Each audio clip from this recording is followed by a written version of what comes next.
hojerena kaiky ny fotodrafitrasa sy ny tanora malagasy ahafana manatsara ny fanatanjahantena eto amintsika.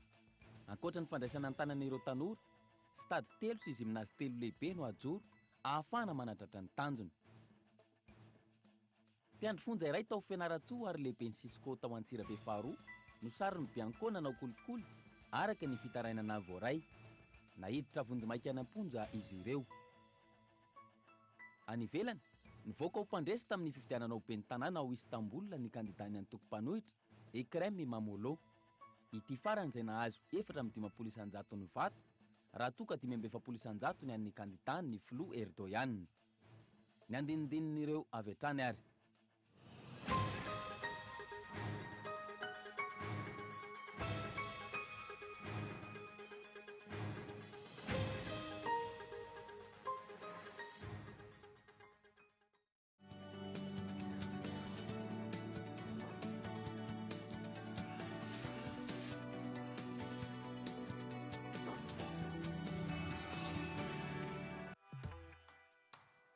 Bijouterie Santia, mividy volamena.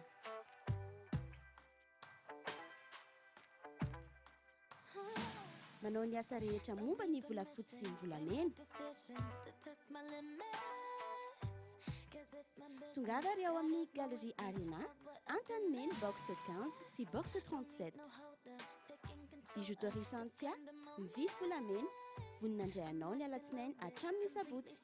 Téléphone 033 18 544 04. Je suis bien, mon argent est sécurisé. Je suis libre, tout mon argent est disponible immédiatement. Je gère mes comptes 24 heures sur 24, 7 jours sur 7. Je savoure la simplicité. Je profite de tout faire avec mon téléphone. J'ai du temps en plus pour les miens. J'adore chaque instant. Je suis gagnant sur tous les plans. Mvoul to Bank, Bank to Mvoul. Tout mon argent disponible à tout moment, gratuitement, où que je sois, pour toutes mes actions. Rendez-vous vite dans votre agence BNI et BOA Madagascar. Mvoul, simple, immédiat, sécurisé.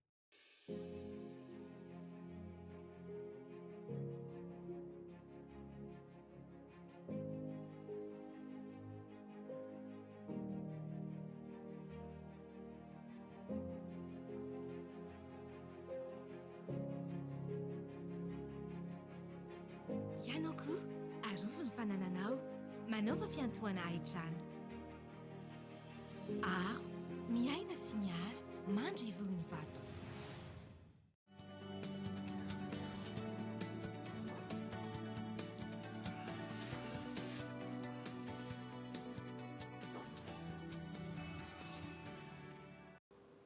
Miarahaba tompoko lasy, tompoko vavy, tonga soa indray tao anatin'ny fampahalalam-baovao amin'ity atoandro ity ary manasanao ihany koa anjo izany hatramin'ny farany anomboantsika aza avy hatrany ary hojerena akaiky ny fotodrafitrasa sy ny tanora malagasy ahafahana manatsara ny fanatanjahantena eto amintsika. Ankoatra ny fandraisana ny tanana ireo tanora, stady telo sy gymnase telo lehibe no ajoro ahafahana manatratra ny tanjona. Arahoary ny fanadidina. Voalohany teo amin'ny tantaram-pirenena no nandray anjara amin'ny kanina ny malagasy. Mivavaka ho azy ireo isika, hoy ny Prime Ministre lehiben'ny gouvernemanta. Isika malagasy rehetrarehetra tsy ankanava dia mivavaka ho an'ny ekipa pirenetsika ary manao azy amin'izay azontsika atao amin'ny herintsika, amin'ny saintsika, amin'ny fanahintsika rehetrarehetra mba andehanan'ny ekipatsika amin'ny lavitra indrindra. Amin'io participation tsika voalohany amin'ny kanina. Ho fanatsarana ny tontolon'ny fanatanjahantena, nametraka politika mazava hijerena manokana ireo tanora ny fitondram-panjakana. Ohatra amin'izany ny fananganana fotodrafitrasa goavana isaky ny faritra. Izay no antony amin'izao fotoana izao.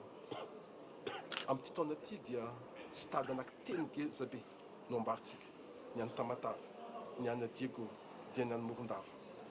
Dia misy gymnase telo lehibe tsy maintsy tanterahantsika keo atombokatsika dia ny gymnase au Majunga, ny gymnase au Tuléar, dia ny gymnase Antsirabe.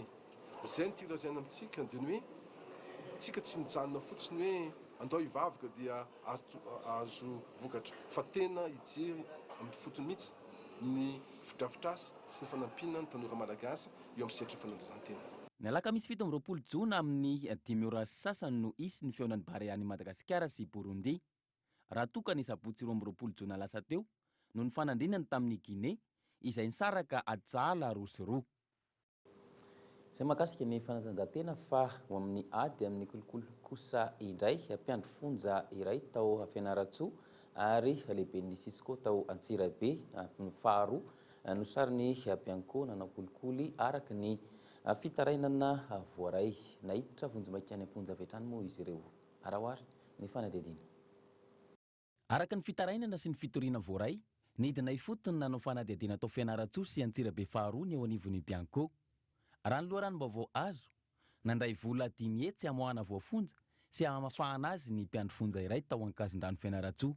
Tao ry ny fanadihadiana natao, niakatra fampanoavana tao io sy ny farany herinandro teo, ka izao ny afara amin'ny fampidirana amponja vonjy-maika izao. Nainga tamin'ny fitarainana sy ny fitoriana ihany koa ny tranga tao Antsirabe faharoa. Nandrenesana fitarainana tamin'izany ny fampidirana mpampianatra sy ny famondrana mpampianatra nataon'ny Sisco Antsirabe faharoa. Ny fanadihadiana natao no nahafantarana fa misy vola kolikoly hatramin'ny 3 hetsy ariary ahavitana ny famondrana sy ny fandraisana mpampianatra. Niakatra fampanoavana ny raharaha ka nahiditra ponja vonjy-maika io lehiben'ny fampianarana io. Midika ireo fa haingana kokoa ny eo anivon'ny Bianco raha tratram-body ombitaka izao ny tranga na kolikoly. Midika ihany koa izany fa tsy milefitra avy hatrany dia mandray fepetra ny mpitondra fanjakana raha toa ka misy ny tranga na kolikoly. Ny ady amin'ny kolikoly izay isan'ny vaindohan-draharaha ny mpitondra fanjakana ahafana mametraka ny tany-tandalana sy ny fanjakana tsara tantana. Vaovao mahakasika ny fampianarana kosa indray efa nampitaina teto amin'ny fampahalalam-baovao fa miroso avy ny daty ahafana manatanteraka ny fanadina-panjakana ho an'ity taom-pianarana 2024 ity.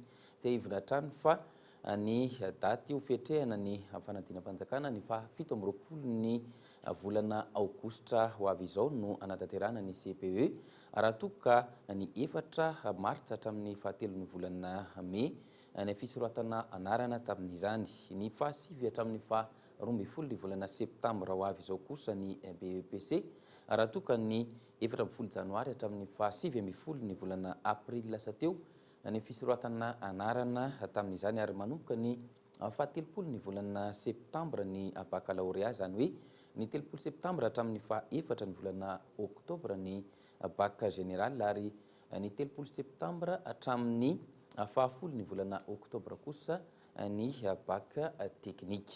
Izay mahakasika an'iny fa tsy mbola maneho ny fahaleovantenan'ny firenena tanteraka ny zava-misy eto amintsika Madagasikara amin'izao fotoana izao raha ny fanazavany ny mpandinika ny fiarahamonina. Miainga avy amin'ny asa ataon'ny tsirairay sy ny famerenana ny kolotsaina malagasy no ahafana mampiova izany toe-tsaina izany, ahafana ihany koa mampandroso ny firenena. Arahoary sy ny fanadihadiana. 7 taona ny verenan'ny fahaleovantenan'ny Madagasikara, mbola ratsy hatreto ny toerana misy ny firenena. Maneho izany laharana misy antsika izay 5 mahantra indrindra maneran-tany. Hatrany fotony ny finiavana hiara entana amin'ny fampandrosoana no ahafana manatsara io toerana io hoy ny mpandinika fiarahamonina. Io ihany koa ny fanovana toe-tsaina sy ny famelomana ny kolotsaina malagasy. Ao anatin'ilay firenena fahatelo, indrindra ny renivohitra maloto indrindra eran-tany. Izany zavatra izany ve no ataontsika hoe vokatry ny fahaleovantenantsika malagasy. Dia eo indrindra hoe misy toe-tsaina tsy maintsy takiana zany hoe hiainana sy handraisana zany hoe fahaleovantena izany. Nasa raha hoe totsarotsika taloha nisy an'izay le tonkalo izay ihany hoe ny fahaleovantena razanako izany dia lova miverina akasarobidy mitaky herim-po roa aman-tany sy sandro miasa manefa ny adidy. Ny fahaleovantena zany dia tena mila an'izay hoe miasa ary miara-miasa mihavana mandray andraikitra.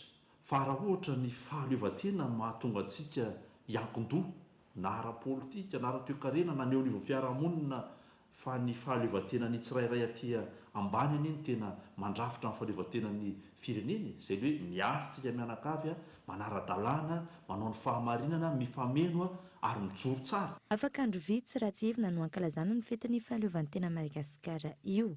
Fahaleovantena izay hita taratra amin'ny fananany filohan'ny repoblika manokana, ny governementany, lalam-panorenana fe azy, ny sainam-pirenena mampiavaka azy, ny satany sy ny fiandrianany. Miresaka avy any ivelany amaranantsika ny fampahalalam-baovao nivoaka ho mpandresy tamin'ny fifidianana ho ben'ny tanàna ao Istanbul ny kandidany antoko mpanohitra Ekrem Imamoglu izay nahazo ny salanisa 450 isanjato raha toka 570 isanjato kosa ny an'ny kandidany filoha Erdogan. Ary mifanadidina eo amin'ny sariny France 24. Fisehona voalohany amin'ny vahoaka tao aorian'ny fandreseny.